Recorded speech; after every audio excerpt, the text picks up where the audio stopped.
Halo, jumpa lagi dengan Jiwa Bre Podcast, podcast yang berkomitmen untuk memberikan kasih dan penguatan yang memberdayakan jiwa. Pada episode kali ini kita akan membahas tentang makna. Makna apa? Makna tentang pornografi yang semakin merajalela di media Indonesia dan sudah terang-terangan sekali, sudah belak-belakan sekali di Instagram, di TikTok, di YouTube, bahkan di WhatsApp itu sudah tidak ada filter dan sudah belak-belakan sekali. Hal ini mengkhawatirkan karena apa? Kita punya anak-anak kecil, kita punya ABG, kita punya remaja yang tidak seharusnya dan belum waktunya untuk melihat konten-konten pornografi tersebut, video-video pornografi tersebut, film-film sexual exploitation tersebut. Karena apa? Karena mereka belum cukup umur, mereka belum cukup untuk memproses, memfilter, menganalisis dan sebagainya.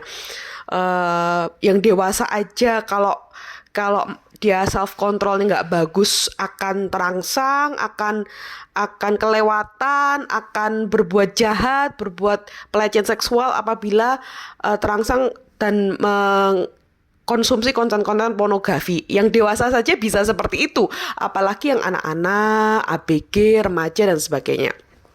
Dampaknya sudah sangat jelas ya di riset-riset ilmiah.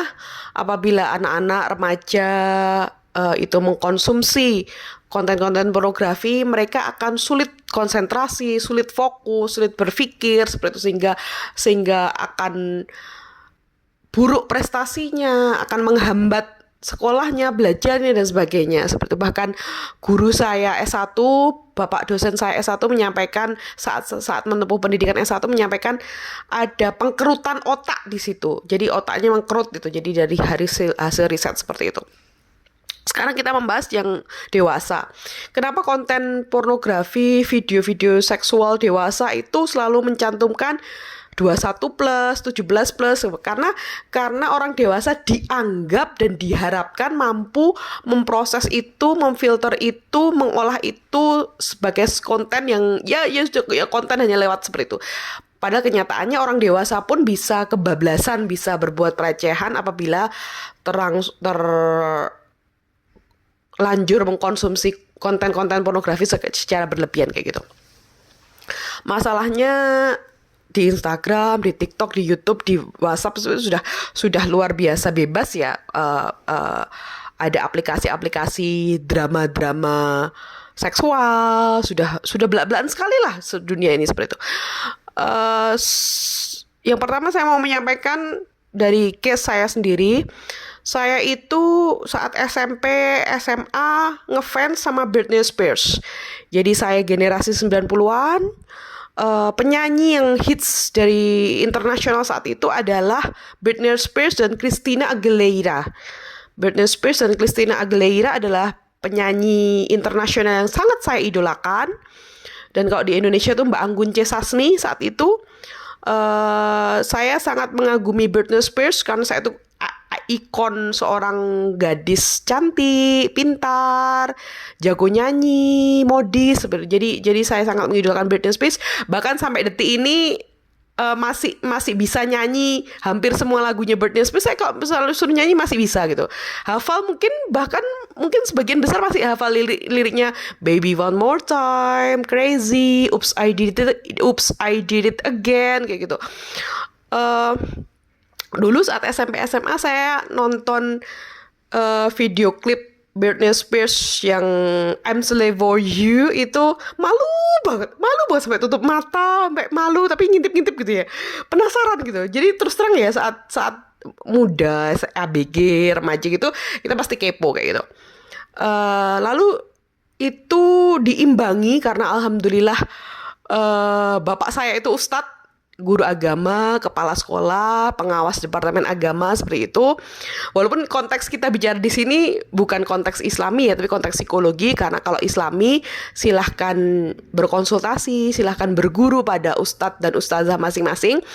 Dalam konteks psikologi kita harus menyeimbangkan konten-konten yang kita konsumsi sebetulnya karena saya mulai penasaran dengan video klip musik atau film-film dewasa saat itu Pretty Woman ya, Pretty Woman-nya Julia Roberts. Itu film dewasa yang pertama kali saya tonton saat kelas 3 SMP kalau nggak salah. Kalau nggak saya ingat itu Pretty Woman itu. Nah, itu diimbangi dengan ayah. Jadi papa saya itu, ayah saya itu selalu menyediakan saya bacaan-bacaan agama. Jadi saya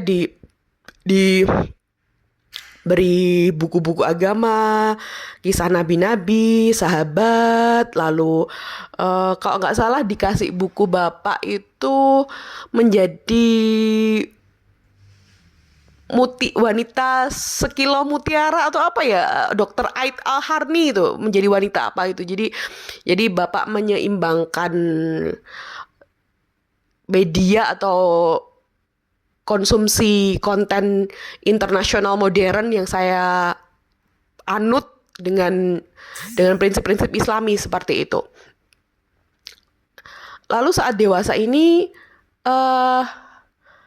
kalau ada iklan-iklan drama-drama, aplikasi drama seksual, eksploitasi seksual seperti itu, terus terang karena kita dewasa ya, ada rasa kepo gitu, penasaran gitu. Ini gimana ya ceritanya? Ini gimana gitu. Jadi karena we are adult dan memang seksual itu adalah kebutuhan alami manusia. Manusia membutuhkan berhubungan seksual karena itu dalam piramida hierarki kebutuhan Abraham Maslow adalah basic needs. Kebutuhan dasar manusia itu adalah makan, minum, istirahat, lalu berhubungan seksual itu adalah kebutuhan dasar manusia. Jadi wajar sekali kalau ada rasa kepo atau penasaran di situ. Dan juga Erik Erikson, psikologis sosial Erik Erikson menyampaikan bahwa pada usia 30 tahun sampai 40 tahun itu adalah fase di mana ada konflik dalam diri manusia, yaitu intimacy versus isolation. Jadi manusia membutuhkan relasi, romansa, cinta dan sebagainya. Memang itu kebutuhan manusia seperti itu. Saya cuma ingin share tips bahwa mari kita menjadikan konten-konten dewasa, konten-konten yang eksploitasi sosial seperti itu sambil lalu gitu. Ini terinspirasi dari mas-mas cinta kedua saya yang sangat saya kagumi. Mas-mas cinta kedua saya itu menyampaikan saat bla bla bla bla, halah palingan cuma settingan gitu. Itu bagi saya jantan sekali ya, keren sekali lah beliau menyampaikan seperti itu. Saya merasa wow sekali sampai begitu. Maksudnya apa? Maksudnya kata halah itu adalah mendegrade, take for granted, decrease value. Jadi mengurangi intensitas kekuatan dari sebuah konten. Jadi kalau ada konten-konten yang sifatnya eksploitasi seksual, aplikasi drama-drama, ya kita cuma halah palingan yang ngono kuwi kayak gitu. Jadi gitu aja. Jadi kayak sambil lalu jangan dinikmati, jangan dihayati, jangan dibayangkan, jangan diimajinasikan. Mari kita seperti mas-mas cinta kedua saya yang sangat keren itu, sangat jantan itu, sangat gentleman itu, halah palingan cuma settingan. Jadi mari kalau konten-konten seksual, halah palingan yang ngono kuwi. Maksudnya palingan ngono kuwi itu, halah palingan ya cuma seperti itu, palingan ya begitulah gitu. Halah palingan ya gitulah. Jadi kita tidak tenggelam dalam konten-konten yang sifatnya eksploitasi seksual gitu. Karena sulit kalau untuk menolak total konten-konten eksploitasi sosial, sulit sekali.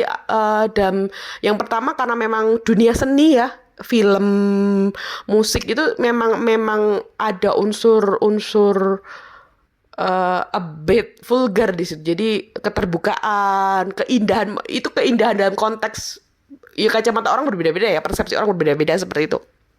Tapi memang seni itu rata-rata memang open gitu, terbuka seperti itu. Itu yang pertama dalam konteks seni. Lalu yang kedua dalam konteks yang sifatnya apa namanya, suatu eksploitasi seksual seperti itu, ya sulit sekali kita menolak secara total. Karena apa? Karena memang ya dunia ini modern dan kebebasan informasi, ya kita sendiri memfilter diri kita sendiri. Jadi ya kepo mungkin ya karena kita sekali lagi karena memang hierarki kebutuhan Abraham Maslow dan psikologi sosial Erik Erikson menyampaikan memang seksual, cinta, romansa itu kebutuhan manusia, ya jadi ya kepo ya sudah, cuma tidak dihayati, tidak dinikmati, tidak diimajinasikan. Jadi ya sambil lalu kayak Mas keren, Mas gentleman itu, halah paling ya gitu aja, paling ya seperti itulah kayak gitu. Jadi it's not something that make us tenggelam dan terjebak dalam lingkaran setan seperti itu. Baik, terima kasih telah mendengarkan sharing dari Jiwa Berdaya. Salam bertumbuh dan berdaya. Salam teman jiwamu.